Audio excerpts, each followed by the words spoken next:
Hey people, hey man, I got some great news today. I know I've been saying this maybe in my past videos that I'm finally going to get my garage apartment, but I'm finally going to get it, man. It's I'm closing the deal, signing the paperwork for a 1-year lease this coming Thursday, probably moving this weekend. Y'all quit that playing. My dogs, man, I tell you, those two play with each other. It's like gay hour. They always humping and playing and biting and humping and licking. Man, oh God, that's their own thing. To each their own. But anyway, I wanted to let y'all know how I've had to wait for so long and the times that I've been through. And I'll try to not waste a lot of time at it. But I haven't been very happy in the last maybe 5 to 6 years, maybe 7, if not, well, maybe a little in that area. Anyways, it doesn't matter how long, but I used to be a very successful person. Me and this guy that I met, I got in a little trouble with tickets. I had to do a walkthrough. I had to call a bondsman, and he asked me if I. Anyway, the guy was a bondsman, man. He owned his own a little bond area or whatever you want, a little piece of the bond office area. A percent of the bonds that came in was his. So he had the ability to, he had some money saved up, and God knows with all the friends that I used to hang around, he had a lot of customers come from my end of the deal. But we ended up, man, it's either the camera's blurry or my eyes are blurry. Maybe it's just my eyes. I need to get them checked. But anyway, my point is, I established a business. And by taking a lump sum of that business, like I said, I brought him a lot of business because of the people that I knew. And we took all the money and decided that we were going to branch off and start doing other things with our money. Because bond businesses are very easy to make money doing bonding people out of jail. And now that everybody and their dog is jumping on the bell wagon with bond businesses, it's not really making as much money as it used to, because now they're just everywhere. I mean, it's like the franchises with electrical companies. Electrical companies is not making so much money now because everyone can jump on that bandwagon. Anyway, my point is that business was not a very thing. It wasn't bringing as much money as it was. And so, therefore, we started whittling away and at our money. And I ended up, we ended up accommodating 12 different rental properties. We'd buy a house, we'd split it down the middle, make it a duplex, take the garage, turn it into a garage apartment. I even had my own house with it was a house, a garage in the middle when I got it, and then another apartment on the end. So I turned the garage apartment into another rental property, and then it had 2 properties joined together. Like, one was on the corner, and then down the street a little next door to it was another little house, and we had ended up purchasing that, and I turned that into it was a 1-bedroom house, small, and I ended up building onto it and making a room that was as big as the whole complete house. I mean, I just basically doubled the size of the house and turned that into a living room for my mother-in-law. And it had a concrete swimming pool when we moved in, and I ended up fixing it up. It had some cracks, and I repaired the swimming pool, and had a lot of things going on with just remodeling homes, fixing homes. We owned a car lot together. I mean, and that's the thing, if you get money easy, if you have any kind of business out there where you get money real easy, and it starts to become an area to where it's not cut out to be what it used to, and it looks like it's a risky thing for you to stay in that business, don't expect to take that money and just put it all on something in areas that you think it's going to bring money to you. And here's my point of why. I used to be a hard worker. We used to own a couple of limousines. You know, we thought about renting those out. It turned out that was a bad idea because you know you just don't do a lot of things when you sell cars to people. We wasn't doing background checks thoroughly. Wasn't doing job checks thoroughly. We really didn't give a. If you had a pulse, we sold you the car. Same way with all the rental properties. I didn't have no problem building the places. I didn't have no problem buying the cars at good deals because we had a dealer's license. We could go to auctions, and sometimes we did have some problems buying cars because we wouldn't even go do the background up there and look at the cars without them running. You know, we'd just go to the auction out of the blue, just show up at the auction. What time is it? Oh, let's go buy some cars. And we never did show up ahead of time to look at the cars, start them, check the oil, check the water, all that crap. And at that time, you know, here's my point, people.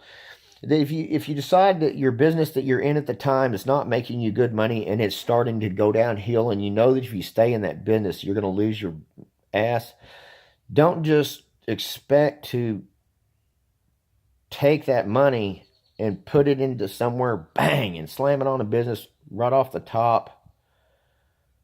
I just made a lot of mistakes, man. And the guy that I had was partners with all these different businesses, the car lots. We even had a rat raising business. We was going to raise rats for the Fort Worth Zoo. And the Fort Worth Zoo told us that, and it wasn't none of my decisions that made these. We were always arguing about decisions that were being made. Some of my decisions I had good points on. Some of them, come to think, but I don't think he had a good point on any of the damn decisions he made, except that he could take numbers up here, push them on paper, figure it out. He'd say, can you buy that and fix that? Can we buy that and fix that? Can we buy that and you fix that up and we sell it or find something to do with it? Blah, blah, blah, blah, blah. And it was always a yes, yes, yes, I could do that. I could do this. I could build the rat cages. I could turn a whole room. I turned a whole room into nothing but wall-to-wall cages, and he didn't follow the rules, and we always raised our rats on wire and our mice on wire. You do that, it makes the rats and mice clean and pure, and the zoo loved that idea. We was one of the first ones back in there in the day that started raising rats on wire.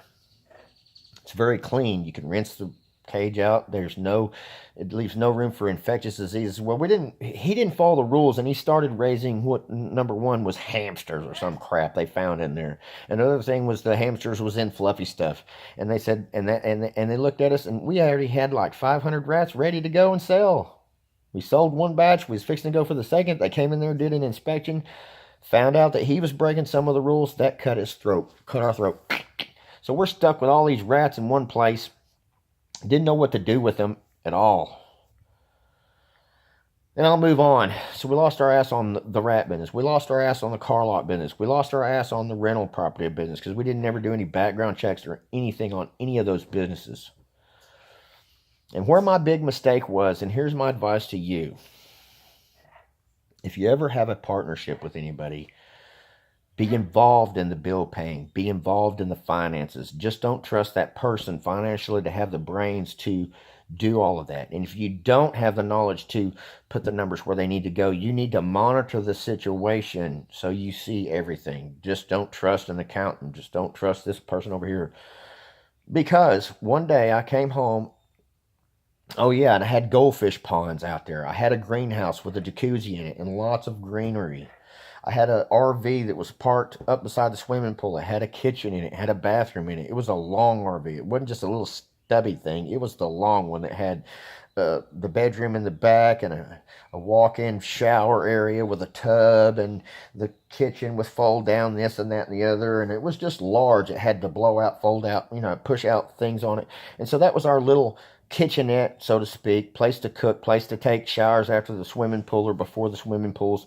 And I find it out parked out in the front yard or parked out in the street when I come home from work one day. And that should have been my first clue. That should have been an eye raiser. I said, where's my RV going, man? Or our RV. I said, where's the RV going? He said, oh, I'm going to let so-and-so borrow it. It left and never came back. About a month after that, I'm sitting there, and I noticed that that's another, it's another thing, take signs that are out of the ordinary in your life. If you ever see something that, just don't trust another partner in your life. I don't know, but I'm just sharing this with y'all, to maybe somebody can get something out of it and learn something from it and get out of, if they're in the same position that I was in, to watch their ass closely or get out of it. Split the business up. Anyway, so RV sitting out in the middle yard. About a month later, I had to start to go to work at. I was going to work to fix one of the houses that we had repairs, because somebody had tore the damn thing up, stole all the damn air conditioners in it, stole all the stoves out. Everything was gone. And they ripped the carpet up. There was all this hole in the wall. In another apartment, there was these people in there, and it was on the. It was on the shaky side of the neighborhood, but it was still an apartment that we rented out, duplex, and the dude had tore down a wall. And I said, say, man, why did you tear down the wall between two bedrooms? He goes, man, he said, we needed bigger area to shoot craps in. We didn't have enough, we couldn't put so many people. We needed a bigger room to stand in so we could shoot craps, rolling dice. They was rolling dice in there, gambling in there, which I didn't mind that, but I did mind they tore up my wall. That's my point. If you're going to rent to people, you need to do thorough background checks. But anyway, back to what I was saying. The dude ended up catching a cancer. And he says, well, I'm going to put all the real estate and everything in your daughter's name. And he caught me, and it lasted like that for a year, and things were getting kind of shaky, and this, that, and the other. And it looked like I was going to have to go back to work because, apartments are getting tore up. We're starting to, start decline on our money a little bit. So I said, well, I'll just go back to work. So I started going back to work, and he come up to me and said, hey, man, I need you to sign these insurance papers, changing insurance companies. I said, all right, dude, but I'm in a hurry right now. Can we do this later? He goes, no, it needs to be done now. Well, I didn't take the time or just demand, no, I'm not signing shit. Excuse me. I'm not signing nothing until I read it. And I didn't read it, and I signed it. Well, that piece of paper was the power of attorney over my daughter's name.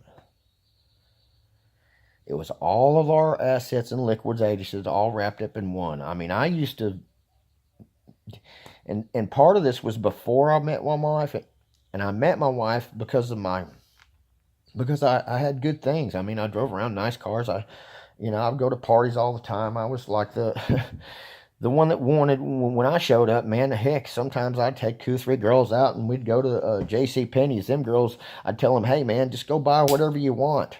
But you can only carry it with one hand. Them girls would come back with purple fingers because they had so many clothes attached to them. I had a nice, happy life. I was not rich, but I was well off. I never had to worry about money. And it's just a thing, you have a party lifestyle, and I didn't really have no problems with any kind of, I wasn't addicted to anything. I was addicted more to money and making money than I was partying on the weekends. And here's my point. When you lose all of those things, or say you start getting in a gray area with all those things, if you're partying on the weekends instead of staying home, relaxing, paying attention to your surroundings, or doing homework on a lot of things, you need to be doing homework instead of just jolly, hey. When you take all that away, what's left? When you lose all of your crap, and the guy's excuse was, man, I got cancer, I'm not going to live very long, and it doesn't look like this crap's going to cut the mustard because we didn't do a lot of things that we should have done to protect our assets, because he was using all the money that he'd gotten with a bonding business, and it's like, now that wasn't going to make no money. So we ended up losing our ass, and I have a feeling I could have held on to my paradise there, man. I'd still be okay if I would have just not signed that piece of paper. One, that was a major thing that screwed me, man, was that piece of paper that I signed. Don't ever sign nothing without reading it. But anyway, my point is this. If you take away all the wealth that you have and you have a party lifestyle, what are you left with? You're left with whatever you decide to. It's like if you go out there and choose to drink and you only socially drink. Well, if your life starts getting in an endangered area and you start losing a lot of things for whatever reasons, or you start having problems in your life for whatever reasons, here's my thing for y'all on this one. You're going to start using the alcohol or whatever it is that ails you. You're going to start using it as a crutch. You're going to start using it to be fearless. You're going to use it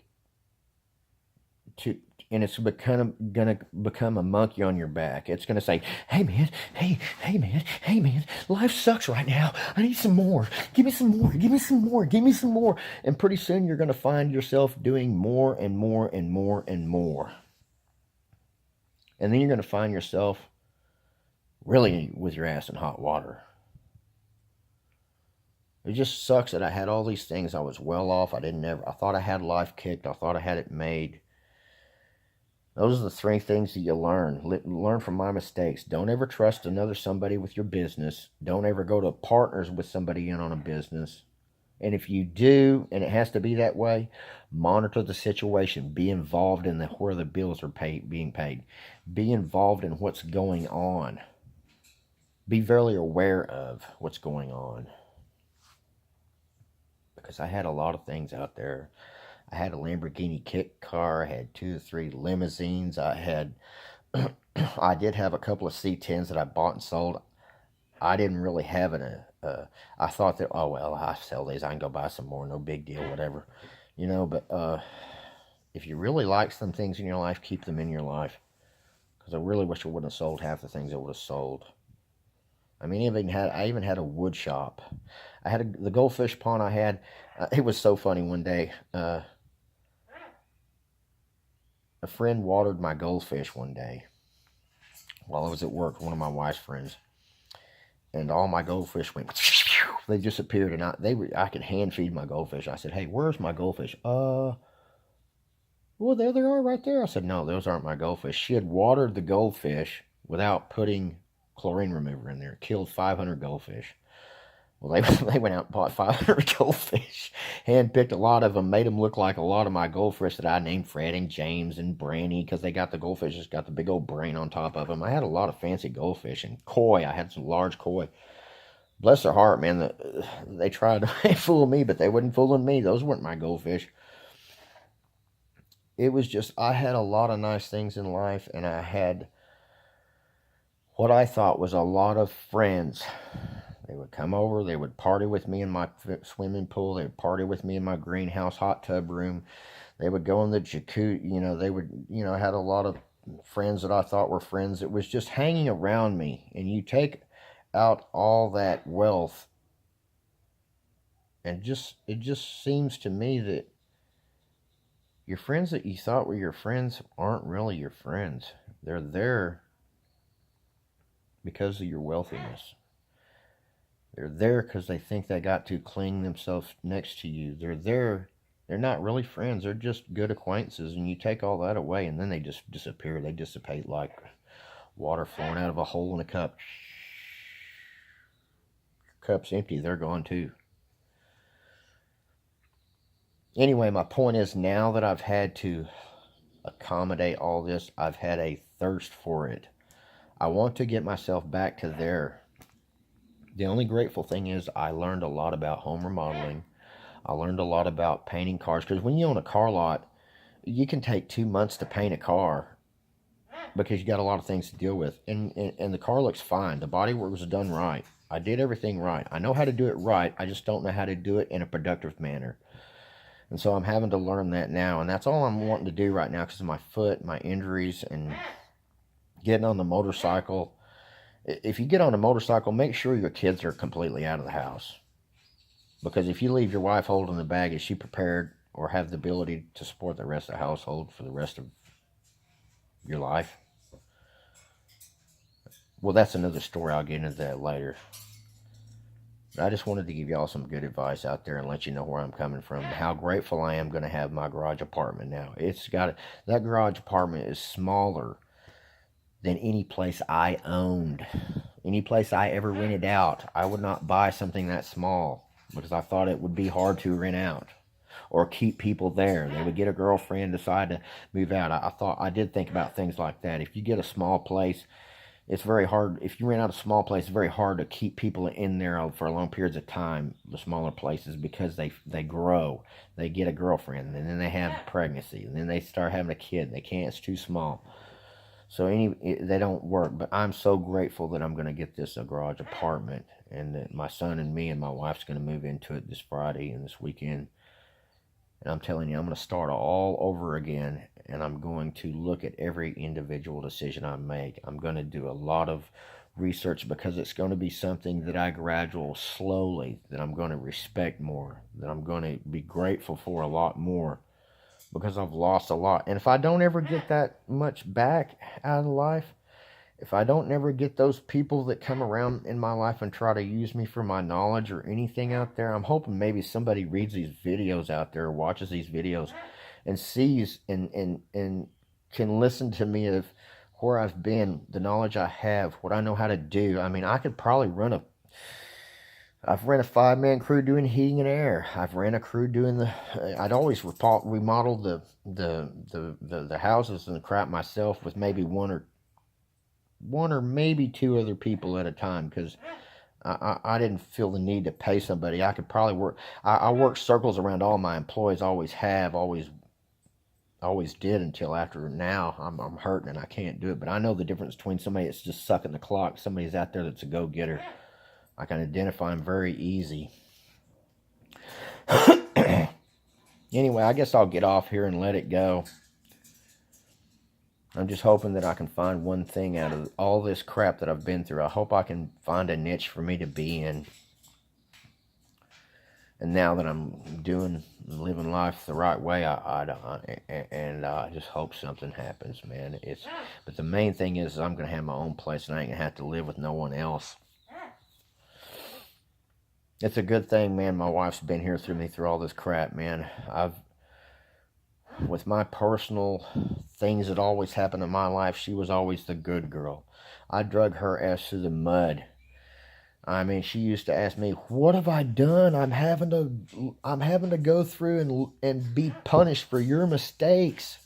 It's a good thing she's still here, and it was really true love, because I don't think half the women out there, if this crap would have happened to them, they'd have been gone the minute it started looking shaky. Oh, damn. Bye, honey. See ya. I don't really love you. I've always loved your money. I'm glad this woman's been here through me through thick and thin. She was the good girl. She was the one I always told her, be good. Stay here. I'm going to go out and go to a friend's house and party, or I'm going to go to the bars or do whatever. She was always the good girl with everything, you know. Anyway, I'll catch y'all later and let y'all go, but just to let y'all know there's another story. One that'll blow your mind. Hope it ain't too long. And as I think I even watched a video here recently that was with Pete. He said, don't ever have no partnership in business. Keep it to yourself. Keep it a solo thing, because it doesn't work. Anyway, I gotta see y'all later, man. I'm running out of time on my camera. Peace out, man. Until next time. See you later. Bye-bye.